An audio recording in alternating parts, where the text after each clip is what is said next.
Hello, today we are looking at the IGCSE music listening paper. We're looking at section A today and we are deep diving into opera music. So this is the first video that I'm making on opera and we are deep diving into the June 2024 paper 1-1 past paper. All the resources from this very paper can be found on the Cambridge School Support Hub, which I've linked in the description below. So we are looking at a section A1 today, the very first section out of any Cambridge listening paper for the IGCSE music level. So here we have section A1. It says you will hear an extract from opera. No surprise. The words which are sung in an English translation, they say, are printed below. So they do give us 10 lines of lyrics and then the questions follow. So first things first, we're going to read through our questions and then we're going to take a listening to our extract. So they ask of us what type of voice is heard at the beginning of the extract. Then we have a little tick-tick question. Which of the following describes the melodic shape of line 2? Then, what term describes the setting of the word warriors in line 4? If you go over to the next page, we'll have some more questions. Question 4, another ticky-tick question. Which term describes the music of lines 5 to 8? Then, in what ways, or in which ways, does the music of lines 9 to 10 help to suggest the meaning of the words? So a nice interpretive question, but we definitely have to answer according to the music, not according to feelings or according to poetry or according to what we know really from English studies, but this has everything to do with music studies. Then lastly, another tick-tick question. Who composed this music? And we have to choose between Bach, Debussy, Monteverdi or Rossini. Now of course we know this is an operatic extract, so if there's a non-opera composer in there, don't be choosing it. But we will first listen to the style, okay? Because opera can range various styles. We can have a Baroque opera, right?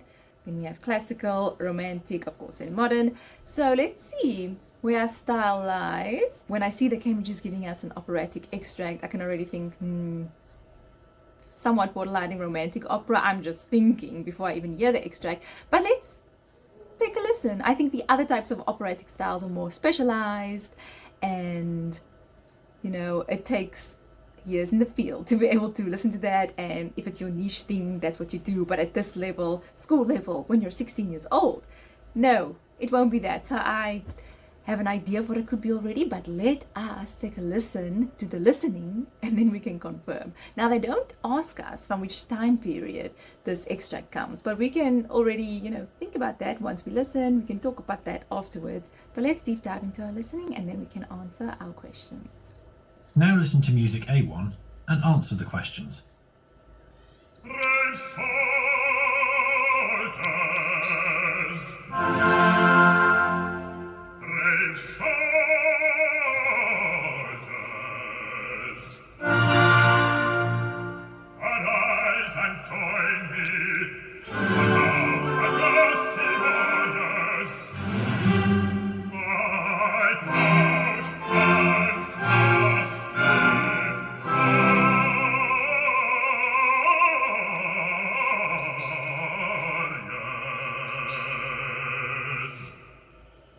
This is a day of triumph. We can celebrate. Yes, thy blood and trusty warriors. Be happy, yes, be happy and celebrate. Yes, yes, be happy, yes, yes, be happy and celebrate.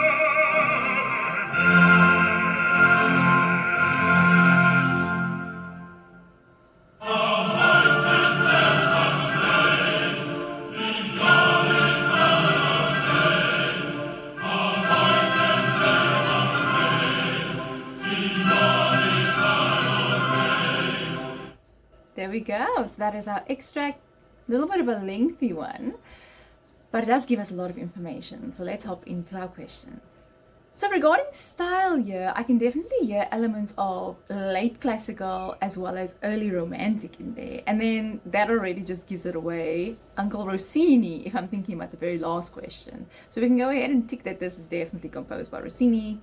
And he lived between the years of 1792 to 1868. So very much in that transitional period. And as we know, music doesn't just cut itself off in little blocks.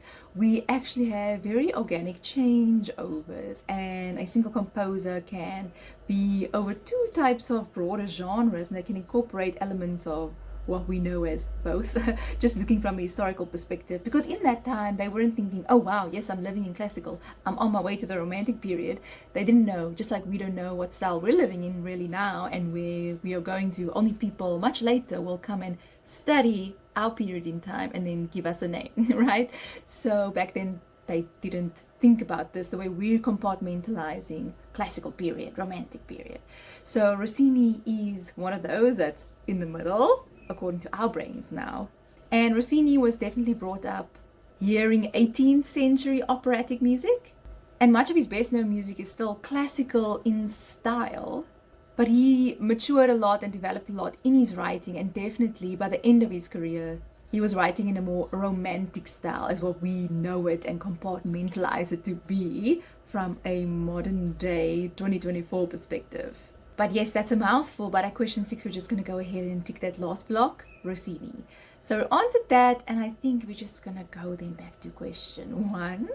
So they ask us what type of voice is heard at the beginning of the extract. Now, of course, we hear male voice, and it's definitely bass in nature, so I would go ahead and write bass. But if you do write baritone, you would get a mark there, but not tenor, because it's not an exclusively high male voice. So bass there would be the ultimate answer. Then they ask about which of the following describes the melodic shape of line 2. We are going to listen again to be able to answer that question. I'm going to skip to question 3.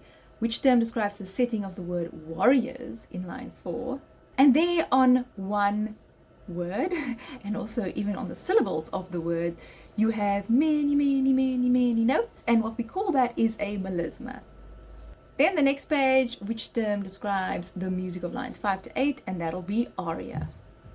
So we only have 2 more questions to answer, which is question 5. In what ways does the music of lines 9 to 10 suggest the meaning of the word and help out there? And then the melodic shape of line 2, what's happening there? So we'll take another listening to our extract and then answer our final 2 questions.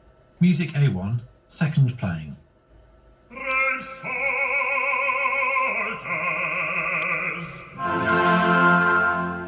brave soldiers,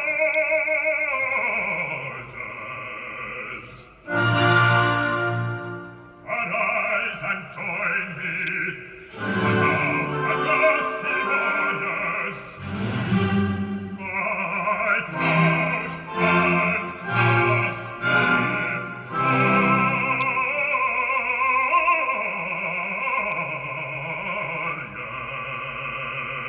warriors. This is a day of triumph. Be happy and celebrate. Yes, my proud and trusty warriors. Be happy, yes, be happy and celebrate. Yes, yes, be happy, yes, yes, be happy and celebrate.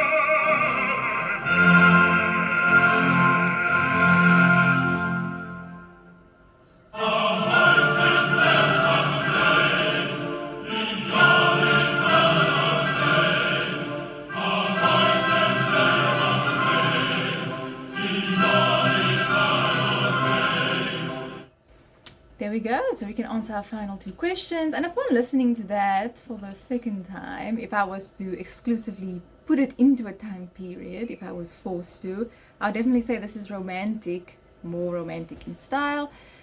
But yes, they don't ask us that question, so all good and well. So now we're going to answer question 2, which of the following describes the melodic shape of line 2, which is brave soldiers. And it is definitely that second block over there, an ascending interval, followed then by a descending scale. Then our last question that we missed out on, question 5, it is a 3-mark question, which means we need to give 3 facts for 3 marks here. In what ways, or in which ways, does the music of lines 9 to 10 help to suggest the meaning of the words? So the words in lines 9 to 10, as we can see, Our voices let us raise in your eternal praise.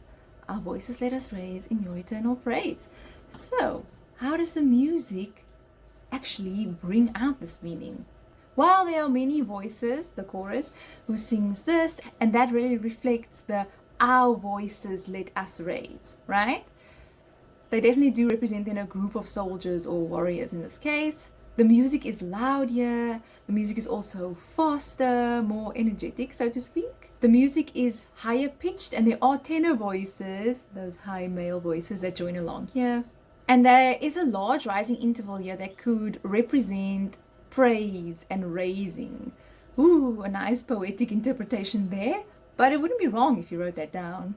And anytime I do hear dotted rhythms, I think, wow, regal, majestic. And the dotted rhythms here could represent that militaristic type of regality, as well as celebration and almost a royal praise. And then what also makes me think of this regal type thing is the use of brass. So we have the horns there playing dotted or militaristic type rhythms. And this is also something that we don't just see in opera or in romantic music alone. I'm thinking back to Baroque music, which is my favorite style. I'm thinking specifically the French style of Baroque music, where we have da, da, da, da, dotted things going on. They're also very regal in style, very majestic. So this whole type of dotted thing throughout music and music genres, they definitely do represent this royal, regal, praiseworthy, elegant type style, even pretentious at times. So definitely getting that here. So any of those 3 facts will get you your 3 marks here. And there we have it, a nice operatic example from section A1 of this Cambridge listening paper. And I hope that this does prepare you for your Cambridge musical listening exam whenever you are about to write it.